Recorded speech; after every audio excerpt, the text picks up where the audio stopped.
ನಮಸ್ಕಾರ. Serial stars ವಿಶೇಷ ಕಾರ್ಯಕ್ರಮಕ್ಕೆ ಸ್ವಾಗತ. ನಾನು ಭವ್ಯ ಶ್ರೀವತ್ಸ. ಇವತ್ತು ನಾನು ಕರುನಾಡ ಮನಗೆದ್ದಿರುವಂತಹ ಮುದ್ದು ಸೊಸೆ ಸೀರಿಯಲ್ ಸೆಟ್ಟಲ್ಲಿ ಇದ್ದೀನಿ. ನಮ್ಮ ಜೊತೆ ಇದ್ದಾರೆ ಇವರು. ಬ್ಯಾಟಿಂಗಿಗೆ ನಿಂತರೆ ಅದ್ಭುತ ಬ್ಯಾಟರ್, ಹಾಗೆ ಆ್ಯಕ್ಟಿಂಗಿಗೆ ನಿಂತರೆ ಕಿಲ್ಲರ್ ಆ್ಯಕ್ಟರ್. ಹೆಣ್ಮಕ್ಳೆಲ್ಲ ಬೀಳುವಂತಹ ಒಬ್ಬರು ತ್ರಿವಿಕ್ರಮವಾದ ಒಂದು ಅದ್ಭುತ ಅಭಿನಯ ಮಾಡುವಂತಹ ನಟ. ನನ್ನ ಅದರ್ ದೆನ್ ತ್ರಿವಿಕ್ರಮ್ ಅವರು ಇವತ್ತು ನಮ್ಮ ಜೊತೆ ಇದ್ದಾರೆ. ತ್ರಿವಿಕ್ರಮ್ ಅಲಿಯಾಸ್ ಭದ್ರಾ. ನಮಸ್ಕಾರ ಸರ್. ನಮಸ್ಕಾರ. ಹೇಗಿದ್ದೀರಾ? ನಾನು ತುಂಬ ಚೆನ್ನಾಗಿದ್ದೀನಿ ಸರ್. ಮೊದಲಿಗೆ ಈ ಭದ್ರಾ ನಿಮಗೆ ಒಂದು ದೊಡ್ಡ ಹೈಪನ್ನು ಕೊಟ್ಟಿರುವಂತಹ ಒಂದು ಕ್ಯಾರೆಕ್ಟರ್. ಭದ್ರನಾಗಿ ನೀವೆಷ್ಟು ಖುಷಿ ಪಡ್ತಾ ಇದ್ದೀರಾ, ಎಷ್ಟು ಈ ಒಂದು ಪಾತ್ರವನ್ನು ಅಭಿನಯಿಸ್ತಾ ಇದ್ದೀರಾ? ಒಂದು ಮುದ್ದು ಸೊಸೆ ಅಂತ ಒಪ್ಕೊಳ್ಳೋದಕ್ಕೆ ಭದ್ರಾನ ಕ್ಯಾರೆಕ್ಟರ್ ನನಗೆ ತುಂಬ ಇನ್ಸ್ಪೈರ್ ಮಾಡಿದ್ದು ಆ್ಯಂಡ್ ತುಂಬ ಇಷ್ಟ ಆಗಿದ್ದು ಕೂಡ. ಬಿಕಾಸ್ ಎಲ್ಲ ನಾರ್ಮಲ್ ಕ್ಯಾರೆಕ್ಟರ್ಗಳು ಮಾಡ್ಕೊಂಬಂದಿದ್ದೆ ನಾನು. ಒಂದು ಹಳ್ಳಿ ಪಾತ್ರ, ಒಂದು ಮಂಡ್ಯ ಲೋಕಲ್ ಲ್ಯಾಂಗ್ವೇಜ್ ಮಾತಾಡಬೇಕು ಅಂದಾಗ ಭದ್ರಾ ಕ್ಯಾರೆಕ್ಟರ್ ನನಗೆ ತುಂಬ ಇಷ್ಟ ಆಗಿತ್ತು. ಆ್ಯಂಡ್ ಇನಿಷಿಯಲ್ ಟೈಮಲ್ಲಿ ನನಗೂ ಇದು ತುಂಬ ಕಷ್ಟ ಆಗಿತ್ತು ಭದ್ರನಾಗಿ ಮಾಡೋದಕ್ಕೆ. ಆ್ಯಂಡ್ ಹೋಗ್ತಾ like after 50th episode people are started liking Bhadra ಏನು ಮಾಡ್ತಾ ಇದ್ದಾನೆ, ಹೆಂಗಿದ್ದಾನೆ. ಸೊ ನನಗೂ ಅದೊಂದು ಗ್ರಿಪ್ ಸಿಗ್ತಾ ಹೋಯಿತು ಮಾತಾಡೋದ್ರಿಂದ ಹಿಡಿದು. ಸೊ ಕ್ಯಾರೆಕ್ಟರ್ ವೈಸ್ ಆಗಿರ್ಬೋದು. ಸೊ ಎಲ್ಲ ಕಡೆನೂ ಅದನ್ನ ಈಗ ಸೆಲೆಬ್ರೇಟ್ ಮಾಡ್ತಾ ಇದ್ದಾರೆ. ಆ್ಯಂಡ್ ನನಗದು ತುಂಬ ಪ್ರಶಂಸೆಗಳು ಬರ್ತಾ ಇದೆ, ತುಂಬ ಎಲ್ಲ ಕಡೆಯಿಂದ ತುಂಬ ಚೆನ್ನಾಗಿ ಮಾಡ್ತಾ ಇದ್ದಾರೆ ಅಂತ. And I am happy. Okay sir. Big boss season 11ನಲ್ಲಿ ಸಖತ್ತು ನೀವು ತುಂಬ ಹೈಪಲ್ಲಿದ್ರಿ. ಅದಾದ ತಕ್ಷಣ ನಿಮಗೆ ಸಿಕ್ಕಿರುವಂತಹ ಒಂದು ಪ್ರಾಜೆಕ್ಟೇ ಈ ಮುದ್ದು ಸೊಸೆ. ಈ ಮುದ್ದು ಸೊಸೆ ನೀವು ಹೇಗೆ ಲವರ್ ಬಾಯ್ ಆಗಿ ಗುರುತಿಸ್ಕೊಂಡಿದ್ರಿ, ಆದರೆ ಇವಾಗ ನೀವು ಭದ್ರೇಗೌಡರನ್ ಕ್ಯಾರೆಕ್ಟ್ರಲ್ಲಿ ಹೇಗಿದ್ದೀರಾ ಅಂದರೆ ಮಂಡ್ಯ ಹೈದ ಅಂದರೆ ಭದ್ರೇಗೌಡ ಅಂತ ಹೇಳ್ತಿದ್ದಾರೆ.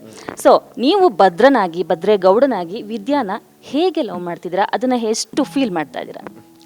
ಅಂದರೆ ಭದ್ರೇಗೌಡನಿಗೆ ಒಂದು 28-30 ಏಜ್ ಅಂತಲೇ ಇರೋದು ಸೀರಿಯಲಲ್ಲಿ. ಆ್ಯಂಡ್ ನನ್ನ ಈಗ ಏಜ್ ಏನಿದೆ, ಪ್ರೆಸೆಂಟ್ ಏಜ್ ಏನಿದೆ, ಆ್ಯಂಡ್ ಅಲ್ಲಿ ಸೀರಿಯಲಲ್ಲೂ ಚಿಕ್ಕ ಹುಡುಗಿ ಆ್ಯಂಡ್ ಪ್ರೆಸೆಂಟ್ ಏಜಲ್ಲೂ ಚಿಕ್ಕ ಹುಡುಗಿ, ಆ 10 years ಗ್ಯಾಪ್ ಇದೆ.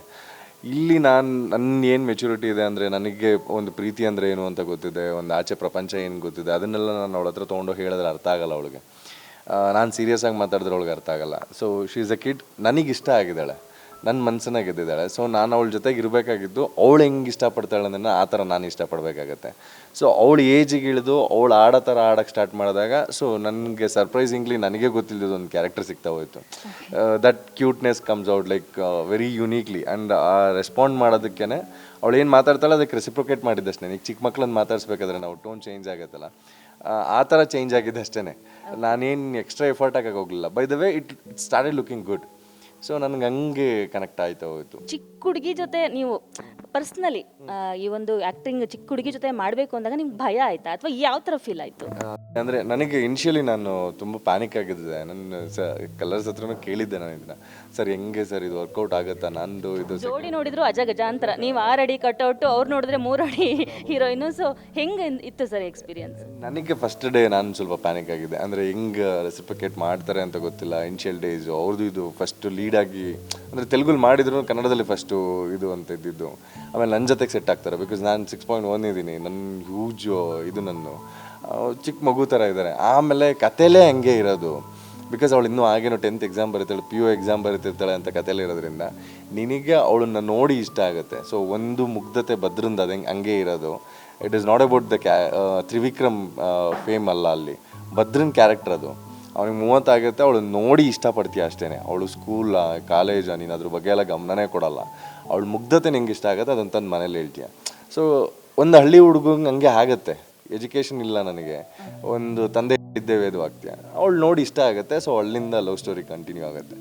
ಈ ಪ್ಯಾಟ್ರನ್ನ ಇಟ್ಕೊಂಡು ಅವಳು ಹೆಂಗೆ ಮಾಡ್ತಾಳೆ ಆ್ಯಂಡ್ ನನ್ನ ಡೈರೆಕ್ಟರ್ ಏನೇ ಹೇಳ್ತಾರೆ ಅದನ್ನು ವರ್ಕೌಟ್ ಮಾಡ್ತಾ ಹಿಂಗೆ ಸಿಕ್ಕಿದ್ದು ಪ್ರಾಡಕ್ಟ್ ಅದು. ಆದರೂ ಅಪ್ಪನಿಗೆ ಗೊತ್ತಾಗ್ದಿದ್ದಂಗೆ ಅವ್ರನ್ನ ಓದಿಸ್ತಾ ಇದ್ದೀರಾ, ಅವ್ರಿಗೆ ಇಷ್ಟ ಡಾಕ್ಟರ್ ಆಗಬೇಕು ಅಂತ ಅವ್ರನ್ನ ಡಾಕ್ಟ್ರು ಮಾಡ್ತಾ ಇದ್ದೀರಾ. ಸೊ ಈ ಒಂದು ಪರ್ಸ್ನಲಿ ನಿಮಗೆ ಹೇಗೆ ಅನಿಸಿದೆ, ಒಂದು ಹೆಣ್ಣನ್ನು ನೀವು ಓದಿಸ್ತಾ ಇದ್ದೀನಿ ಅನ್ನೋ ಫೀಲ್ ಹೇಗಿದೆ? ಪರ್ಸ್ನಲಿ ನಾನು ಯಾವಾಗಲೂ ಎಜುಕೇಷನ್ ಇರಬೇಕು ಅಂತಲೇ ಎಲ್ಲ ಕಡೆನೂ ವಾದ ಮಾಡೋದು ನಾನು. ಬಿಕಾಸ್ ಇವತ್ತೇನು ನನ್ನ ಲೈಫ್ ತುಂಬ ಚೆನ್ನಾಗಿದೆ, ನನ್ನ ಎಜುಕೇಷನಿಂದನೇ ಚೆನ್ನಾಗಿರೋದು. ಅಪಾರ್ಟ್ ಫ್ರಮ್ ಆ್ಯಕ್ಟಿಂಗ್ ಅದು ಇದು ಎಲ್ಲ ಹೇಳಿದ್ರು ನನಗೆ ಇವತ್ತೇನು ಕಾನ್ಫಿಡೆಂಟ್ ಆಗಿ ನಿಂತಿದ್ದೆ just because of my education. And ಇದರಲ್ಲಿ ನನಗೇನು ಭದ್ರನ್ ಅಂತಂದರೆ ಅಪ್ಪ ಅಂದರೆ ತುಂಬ ಭಯ ಇದೆ, ಭಕ್ತಿ ಇದೆ, ಒಂದು ರೋಲ್ ಮಾಡೆಲ್ ಅಪ್ಪ ಅಂತಂದರೆ. ಸೊ ಒಬ್ಬ ಮಗನಾಗಿ ಅಪ್ಪಂಗೆ ಏನೇನು ಮಾಡಬೇಕು ಅದನ್ನೆಲ್ಲ ಮಾಡ್ತಾನೆ. ಇನ್ನು ಸೈಡ್ ಬೈ ನನ್ನ ಹೆಂಡತಿ ಅಂತ ಬಂದಾಗ ಅವಳ ಜೀವನನೇ ನನಗೋಸ್ಕರ ಸರ್ವಸ್ವನೇ ತ್ಯಾಗ ಮಾಡಿ ಬಂದಿರ್ತಾಳೆ. ಸೊ ಅವಳು ಏನು ಕೇಳ್ತಾರೆ, ಜಸ್ಟ್ ಎಜುಕೇಷನ್ ಕೇಳ್ತಾ ಇರೋದು. ನನ್ನ ಹತ್ರ ಆಗ್ದಿಲ್ದಿದ್ದೇನಲ್ಲ ಅದು. And it is not too against to it. So ಓದಿಸೋದ್ರಲ್ಲಿ ನನ್ನದೇ ಆದಂಥ ಪ್ರಯತ್ನ, ಅವಳನ್ನ ಆ ಎಜುಕೇಷನ್ ಕಂಪ್ಲೀಟ್ ಮಾಡಬೇಕು ಅನ್ನೋದು. ಅಪ್ಪನ ಎದುರಾಕೊಂಡ್ರೂ ಪರವಾಗಿಲ್ಲ, ಬಟ್ ನಾನು ಮಾಡ್ತಿರೋದು ಕರೆಕ್ಟ್ ಕೆಲಸ ಅನ್ನೋದು, ಆ್ಯಂಡ್ ಆ ಹೆಣ್ತನಕ್ಕೆ ಗೌರವ ಕೊಡುವಂಥ ಕೆಲಸ. ಸೊ ಇದು ನನಗೆ ತುಂಬ ಖುಷಿ ಕೊಡ್ತಾ ಇದೆ ಇದರಲ್ಲಿ. ಓಕೆ ಸರ್, ಇನ್ನೇನಂದರೆ ವಿದ್ಯಾ ಇಷ್ಟು ದಿನ ನಿಮಗೆ ಜಸ್ಟ್ ಗಂಡಾಗಿ ನೋಡಿದ್ರು, ಬಟ್ ಅವ್ರಿಗೆ ಇನ್ನರ್ ಫೀಲಿಂಗ್ ಇರಲಿಲ್ಲ. ಇವಾಗ ಅವ್ರಿಗೆ ನಿಮ್ಮ ಮೇಲೆ ಲವ್ ಆಗ್ತಿದೆ. ಸೊ ಏನಾದ್ರು ಡಿಫ್ರೆನ್ಸ್ ಅನ್ನಿಸ್ತಾ ಇದೆಯಾ? ಅಂದರೆ ಬೈ ಕ್ಯಾರೆಕ್ಟರ್ ನಿಮ್ಗೆ ಅದು ಎವ್ರಿ ಡೇ ಎಪಿಸೋಡ್ಸ್ ಓದಂಗೆ she started looking matured, because ಆ ಡೈಲಾಗ್ಗಳು ಆ ಥರ ಬರ್ತಾ ಇದೆ, ಆ ಕ್ಯಾರೆಕ್ಟರ್ ಆ ಥರ ಬರ್ತಾ ಇದೆ. By that she is performing really great. ಅಂದರೆ ನಾವು ಸ್ಕೂಲ್ ಯೂನಿಫಾರ್ಮಲ್ಲಿ ಏನು ಅವಳನ್ನು ನೋಡಿದ್ವಿ, ಅದಲ್ಲದೇ ಈಗ ಆ ಮೆಚ್ಯೂರ್ಡ್ ಕ್ಯಾರೆಕ್ಟರ್ಗಳನ್ನ ಮಾಡಬೇಕಾಗಿ ಬರುತ್ತೆ. ಈಗ ಅದೊಂದು ಇಷ್ಟಪಡೋದು, ಈಗ ನಾವು ಏನೇ ಸ್ಕ್ರೀನ್ ಮೇಲೆ ತರಬೇಕು ಅಂತಂದ್ರೂ ಪ್ಲೆಂಟಿ ಆಫ್ ರಿಹರ್ಸಲ್ಸ್ ಆಗುತ್ತೆ. ಎಂಡ್ ಆಫ್ ದ ಡೇ ಜನ ನೋಡೋದನ್ನ ಇಷ್ಟಪಡಬೇಕು. ಸೊ ಅದನ್ನು ಪೀಪಲ್ ಸ್ಟಾರ್ಟೆಡ್ ಲೈಕಿಂಗ್ ಇಟ್, ಅಂದರೆ ಅವಳು ತುಂಬ ಚೆನ್ನಾಗಿ ಪರ್ಫಾರ್ಮ್ ಮಾಡ್ತಿದ್ದಾಳೆ ಅಂತ. ಆ್ಯಂಡ್ ನಮಗೂ ಅದು ಎಲ್ಲೂ ಅನ್ನಿಸ್ತಾ ಇಲ್ಲ. By naturally it's coming great. So ನಮ್ಗೆ ಅದು ತುಂಬ ಖುಷಿ ಇದೆ. ಓಕೆ ಸರ್, ಇನ್ನು ಕರುನಾಡ ಹೆಣ್ಮಕ್ಳು ನಿಮಗೆ ಸಖತ್ ಫ್ಯಾನ್ಸ್ ಇದ್ದಾರೆ. ಅವರು ತ್ರಿವಿಕ್ರಮ್ ಏನು ಬಿಗ್ ಬಾಸ್ ಆಯಿತು, ಬಿಗ್ ಬಾಸ್ ಆದಮೇಲೆ ಒಂದು ದೊಡ್ಡದು ಒಂದು ಮುದ್ದು ಸೊಸೆ ಸಿಕ್ಕಿದೆ, ವಾಟ್ ನೆಕ್ಸ್ಟ್? ಅಫ್ಕೋರ್ಸ್ ಯಾವಾಗಲೂ ನೆಕ್ಸ್ಟ್ ಅನ್ನೋದು ನನ್ನ ಕೈಲಿ ಏನಿರಲ್ಲ. ಆ್ಯಂಡ್ ನಾವಿರೋದೇನೆ. ಆ್ಯಂಡ್ ನಾನು ಬಿಗ್ ಬಾಸಿಂದ ಆಚೆ ಬಂದಿದ ತಕ್ಷಣ I decided like I don't want to sit at home. ಏನೇ ಇದ್ರೂ ಜನಕ್ಕೆ ಕಾಣಿಸ್ಕೊತಾನೆ ಇರಬೇಕು, ಜನಕ್ಕೆ ಕೆಲಸದ ಮುಖಾಂತರನೇ ಕಾಣಿಸ್ಬೇಕು. They have to blame me, they have to scold me. ಅವ್ರು ಬೈಬೇಕು, ನನ್ನನ್ನು ಚೆನ್ನಾಗಿ ಮಾಡಿದ್ಯಾ ಅಂತ ಹೇಳಬೇಕು, ಇಲ್ಲ ಬೈಬೇಕು, ಇಲ್ಲಿ ತಪ್ಪು ಮಾಡ್ತಿದ್ಯಾ, ಇಲ್ಲ ಇಲ್ಲಿ ಚೆನ್ನಾಗಿ ಕಾಣಿಸ್ತಾ ಇಲ್ಲ. ನಾನು ಅದಕ್ಕೆ ಅವ್ರ ಮುಂದೆನೇ ಇರಬೇಕು. ಈಗ ನೆಕ್ಸ್ಟ್ ಸಿನಿಮಾಗಳೇ ಅಂತಲೇ ಅಂದ್ಕೊಂಡಿರೋದು. ಸಿನಿಮಾಗಳಂತಾನೆ ಬಿಗ್ ಬಾಸಿಂದ ಆಚೆ ಬಂದಿದ್ದು. ಬಟ್ ಕನೆಕ್ಟ್ ಆಗೋದಕ್ಕೆ ನನಗೆ ಸಿನಿಮಾ 1 ವರ್ಷ ಬೇಕಾಗುತ್ತೆ ರಿಲೀಸ್ ಆಗಿ ಇದು ಮಾಡೋದಕ್ಕೆ. ಟಿಲ್ ದಟ್ ನನಗೆ ಜನ ಬೇಕು ಅಂತಂದಾಗ ಸೀರಿಯಲ್ ಬೇಕಿತ್ತು. ಈಗ ಸಿನಿಮಾ ನಡೀತಾ ಇದೆ. ಅವರೆಲ್ಲೂ ತಲೆ ತಗ್ಗಿಸ್ಬಾರ್ದು ನನ್ನನ್ನು ಇಷ್ಟಪಟ್ಟಿದ್ದಕ್ಕೆ. ಬಿಕಾಸ್ ಬಿಗ್ ಬಾಸಿಂದನೂ ನನ್ನೆಲ್ಲೂ ಕೆಳಗಿಳಿಸಿಲ್ಲ ಅವರು. ಈಗ ನೆಕ್ಸ್ಟ್ ನಾನು ಅವ್ರನ್ನ ಕೆಳಗಿಳಿಸ್ದಂಗೆ ನೋಡ್ಕೊಳ್ಳೋ ಜವಾಬ್ದಾರಿ ನಂದು. ಈಗ ಒಂದಷ್ಟು ಸಿನಿಮಾ ಕೆಲಸಗಳು ನಡೀತಾ ಇದೆ. ನೆಕ್ಸ್ಟ್ ಬಂದರೆ ಡೆಫಿನೆಟ್ಲಿ ಅವ್ರು OTTಲಾಗಲಿ ಥಿಯೇಟ್ರಲ್ಲಾಗಲಿ ಬಂದು ಕೂತ್ಕೊಂಡು ಆರಾಮಾಗಿ ನೋಡಿ ಮತ್ತೆ ಹೊಗಳಿಸ್ಕೊಳ್ಳೋಂಥ ಕೆಲಸನೇ ಮಾಡೋದು. ಓಕೆ ಸರ್, ಯಾವ ಸಿನಿಮಾ ಅಂತ ಹೇಳ್ಬೋದಾ? ಇಲ್ಲ, ಇನ್ನು ಅಂದರೆ ನಾನು ಹೇಳೋಕ್ಕಾಗಲ್ಲ, ಟೀಮೇ ಡಿಸೈಡ್ ಮಾಡಬೇಕು end of the day. So director, producer ಅವರೆಲ್ಲ ಒಂದಷ್ಟು ಹೋಮ್ವರ್ಕ್ ನಡೀತಾ ಇದೆ. ಅದಾಗ್ತಿದ್ದಂಗೆ ವಿತ್ ಪೋಸ್ಟರ್ನೇ ಬಂದು ಹೇಳೋಣ ಅಂತ ವೆಯ್ಟ್ ಮಾಡ್ತಾ ಇದ್ದೀವಿ. ಆ್ಯಂಡ್ ಜೊತೆಗೆ ಇದೊಂದು ಸ್ವಲ್ಪ ಟ್ವಿಸ್ಟ್ ಇನ್ ಟರ್ನ್ಸ್ ನಡೀತಾ ಇದೆ ಸೀರಿಯಲಲ್ಲಿ. ಇದು ತುಂಬ ಟೈಮ್ ಕೊಡಬೇಕೀಗ ಆ್ಯಂಡ್ ಗಿವಿಂಗ್ ಇಟ್ ಅಷ್ಟೇ. ಓಕೆ ತ್ರಿವಿಕ್ರಮ್ ಅವರೇ, ಭದ್ರೇಗೌಡನಾಗಿ ಕರ್ನಾಟಕದ ಜನ ತುಂಬ ಮೆಚ್ಕೊಂಡಿದ್ದಾರೆ. ಹೀಗೆ ಕರ್ನಾಟಕದ ಜನರನ್ನು ರಂಜಿಸ್ತಾ ಇರಿ, ಭದ್ರೇಗೌಡನಾಗಿ ಹೆಚ್ಚಿನ ಒಂದು ಎಂಟರ್ಟೈನ್ಮೆಂಟ್ನ ನೀಡ್ತಾ ಇರಿ. ಥ್ಯಾಂಕ್ ಯು ನಮ್ಮ ಜೊತೆ ಮಾತನಾಡಿದ್ದಕ್ಕೆ. Thank you so much. ವೀಕ್ಷಕರೇ, ನೋಡಿದ್ರಲ್ಲ ಸೀರಿಯಲ್ ಸ್ಟಾರ್ಸ್ನಲ್ಲಿ ನಮ್ಮ ಭದ್ರೇಗೌಡರು ಏನು ಹೇಳಿದ್ರು ಅಂತ. ಇದಾಗಿತ್ತು ಇವತ್ತಿನ ವಿಶೇಷ. ನೋಡ್ತಾ ಇರಿ ಗ್ಯಾರಂಟಿ ನ್ಯೂಸ್, ಸುದ್ದಿ ಖಚಿತ, ನ್ಯಾಯ